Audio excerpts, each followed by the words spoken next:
Muy buenos días. Es tiempo de Cuaresma, es domingo y este es el mejor día de tu vida. Y sí lo sé, ya muchos me van a decir, Padre, ya lo sabemos, es el mejor día de nuestra vida porque es el que estamos viviendo. El día de ayer ya pasó, es un recuerdo, no podemos cambiar nada. El día de mañana todavía no está aquí. Así que el único día que tenemos para vivir, para disfrutar, es el día de hoy. Con mucha razón San Juan de la Cruz decía, solo tengo el día de hoy para decirte que te amo. Así le decía a Dios, solo el día de hoy. No se lo puedo decir mañana porque mañana no está aquí. Y el día de ayer ya pasó, así que solamente tengo este momento. Y recuerdo que en alguna ocasión cuando yo decía, este es el mejor día de tu vida, el sol ha surgido, está en el esplendor, alguien me decía, sí, padre, ya sabemos eso, pero eso no quita todos los problemas que tenemos. No, pues definitivamente con esa actitud no solamente no te va a quitar los problemas, sino que los va a agravar. Por ejemplo, yo no puedo hacer nada para mejorar el tráfico de Austin o de Houston, pero sí puedo hacer mucho para mejorar mi actitud cuando estoy en medio de ese tráfico. Así que va a depender mucho de cómo nosotros vemos las cosas. No estoy diciendo que nos ceguemos a la realidad, sino que más bien abramos bien los ojos y que aprendamos a ver las cosas con la mirada de Jesús, con la mirada de Dios, que siempre es optimismo en la realidad. Y de eso hablan las lecturas el día de hoy. Nuevamente, pido disculpas por no leer el Evangelio, porque si tú creíste que el Evangelio de la semana pasada era muy largo, espérate a que escuches el Evangelio de hoy. Pero al ser tomado de San Juan, es un Evangelio que es tan pequeño comparado con toda la realidad espiritual que el evangelista nos quiere hablar. Por eso en este breve, que no es breve, si lo leemos son varios renglones, pero es muy breve comparado con toda la enseñanza que quiere decirnos. No lo leo en este momento, esperando que tú puedas leerlo. Así que llega temprano a misa, agarra el misal que está ahí en la banca, busca el evangelio de este día y léelo en silencio. Ojalá puedas leerlo antes de ir a misa para que puedas entender un poco lo que Dios quiere gritarnos. Hablemos un poco de la primera lectura. Me gusta mucho, me quedo con esta frase. La mirada de Dios no es como la del hombre. El hombre ve lo exterior. Dios mira el corazón. Ay, qué diferente fuera que nosotros pudiéramos aprender a mirar el corazón. Pero nos quedamos mirando el exterior, nos quedamos mirando las apariencias. El profeta estaba buscando a un rey y él estaba buscando a alguien apuesto, a alguien fuerte, a alguien que tuviera un porte real. Y Dios le dice, no, él no es. La mirada del hombre no es como la de Dios y hay que tratar de entender eso. Entonces, ¿cómo es la mirada de Dios? Nosotros queremos mirar como solamente miran los mortales. ¿O no sería mejor aprender a mirar con una mirada de la eternidad? Cuando tú y yo aprendamos a valorar y a ver las cosas en la línea del tiempo de la eternidad, créeme, entonces aprenderemos a tomar mejores las decisiones. Porque muchas veces nos podemos preocupar tanto por un aparato que solamente va a durar 2, 3 años y podemos estresarnos y angustiarnos y trabajar horas y horas por algo que perece. Hombre, 3 años en la línea de la eternidad no es nada. En cambio, si lográramos ver las cosas con otra perspectiva, entonces nos preocuparíamos más por las cosas del corazón que por las cosas externas. En la segunda lectura, lo que el apóstol nos dice, y me quedo con esta frase, despierta tú que duermes, levántate de entre los muertos y Cristo te iluminará. Y te iluminará Cristo. Fíjate qué frase tan fuerte. Despierta, levántate de entre los muertos y te iluminará Cristo. No está diciendo que nosotros seamos muertos, porque los cristianos ya tenemos vida, pero parece que muchos estamos durmiendo y un cristiano dormido no se diferencia mucho de uno que ya esté muerto, de una persona que esté muerta en pecado mortal, atado a este mundo. Pero el apóstol nos dice, despierta, despierta, date cuenta cuál es la vida. Una persona que está dormida no está disfrutando la vida. O sea, llévalo al extremo. Estar dormido, y no estoy hablando de dormido por las 8 horas que tenemos que descansar cada día, sino alguien que se la pasa en la cama todo el tiempo, no disfruta la vida.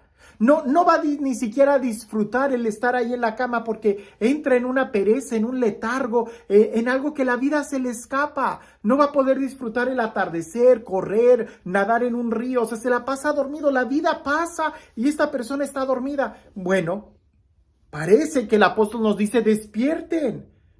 Alguien que se la pasa preocupado por las cosas materiales de este mundo, no va a poder disfrutar la vida en su plenitud.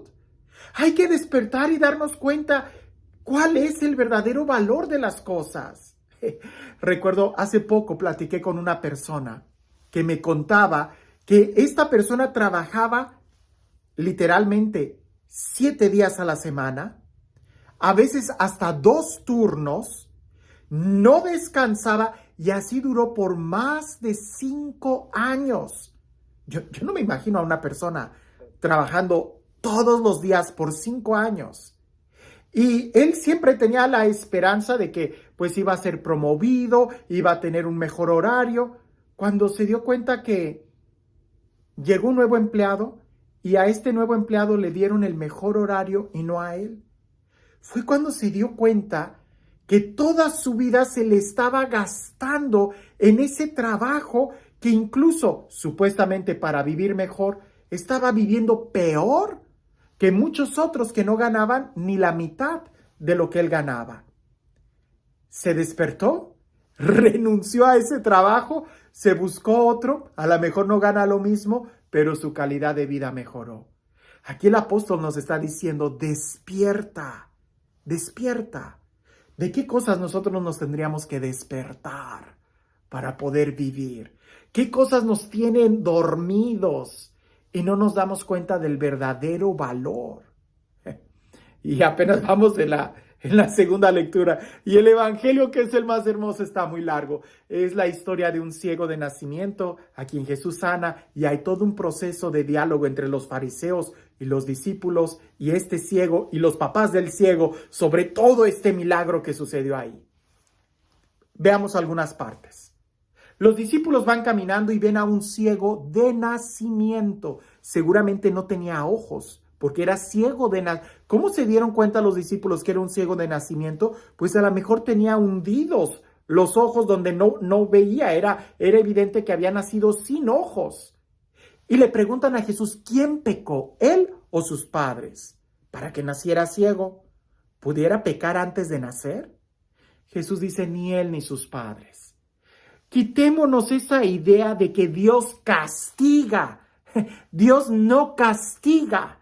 Dios no castiga. Dios no está enojado contigo. Ese no es nuestro Dios. Dios es un Dios de amor.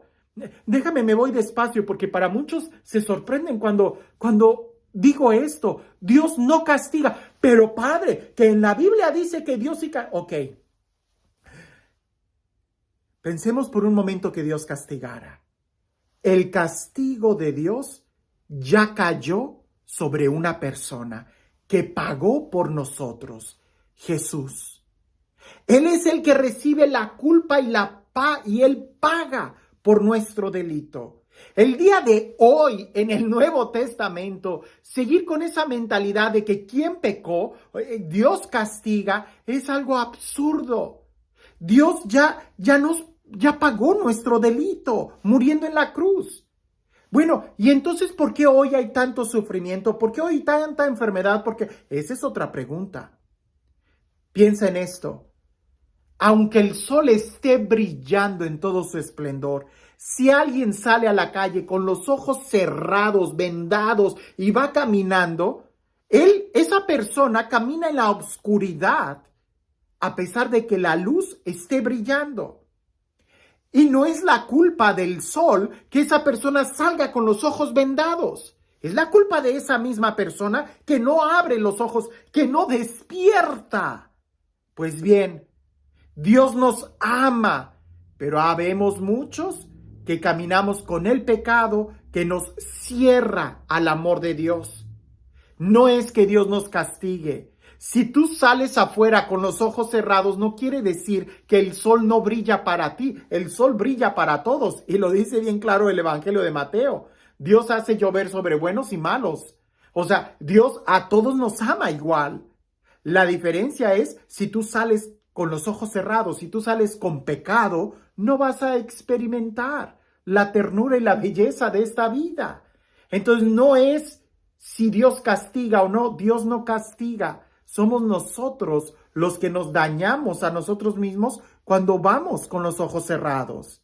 Y el milagro que ahorita continúa en el Evangelio es muy fuerte, que hay que tratar de entender el proceso de conversión de cada uno de nosotros. Jesús se acerca y de una manera simbólica, poética, escupe sobre la tierra, hace barro y se lo pone en los ojos a ese ciego y lo manda a que se enjuague en una piscina. Bueno, ese gesto nos debe de recordar a nosotros cuando Dios creó a Adán y Eva y los formó del barro.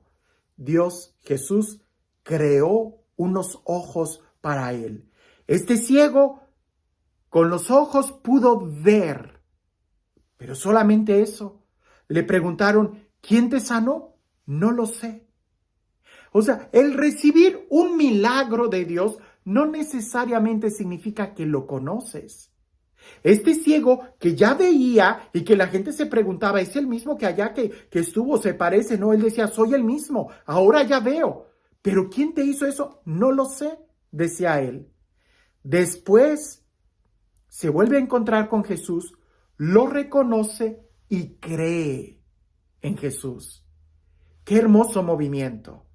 Lo reconoce y cree en él. Pues bien, a veces nosotros recibimos un milagro de Jesús. La pregunta es, ¿y somos capaces de reconocerlo? Jugando con las palabras, de aceptarlo en nuestra vida, de reconocerlo como el Señor de nuestra vida. Cuando este ciego que ya veía lo reconoce, cree en él. Ahora, el ciego creyó en él. Veamos los fariseos, que ellos veían, pero no creían. Estaban ciegos, estaban dormidos. ¿Cuántas veces nosotros no estamos igual? Viendo las cosas, pero no creemos. Estamos en tinieblas en el interior. Y así nos puede pasar mucho más, ¿cómo se dice? Común de lo que tú crees. Porque podemos ver un día hermoso, podemos ver las aves, podemos ver el sol brillar, podemos ver tantas cosas, pero por dentro no creemos y estamos amargados y estamos dormidos. Podemos mirar a un ser querido, pero por dentro no creemos. Podemos escuchar que alguien nos dice te amo, pero no lo creo. Y entonces nos aislamos, nos amargamos, estamos secos y no vemos bien.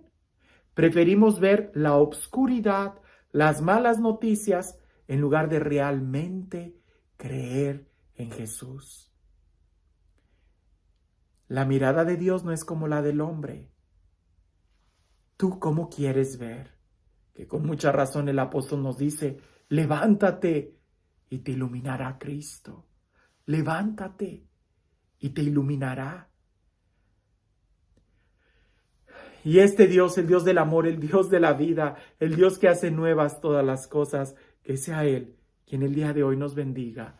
En el nombre del Padre, del Hijo y del Espíritu Santo.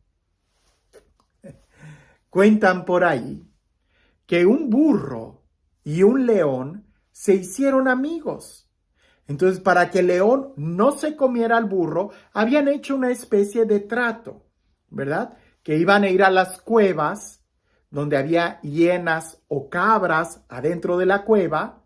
El burro se iba a meter al fondo de la cueva, iba a empezar a rebuznar y a relinchar y dar patadas con las patas de atrás, hacer ruido, para que las hienas o las cabras que estuvieran adentro de la cueva salieran y el león las pudiera agarrar, porque el león no caza dentro de la cueva. Así lo hicieron. Y en una ocasión el burro se metió, relinchó tan fuerte que salieron todos los animales y el león se dio un banquete. Al final el burro se acerca al león y le dice, ¿estás contento? ¿Te gustó el show que hice? Y el león le contesta, si yo no supiera que tú eras un burro, yo también me hubiera asustado. A veces por no abrir bien los ojos, no somos capaces de reconocer todos los burros que están relinchando a nuestro alrededor, que nos llenan de miedo.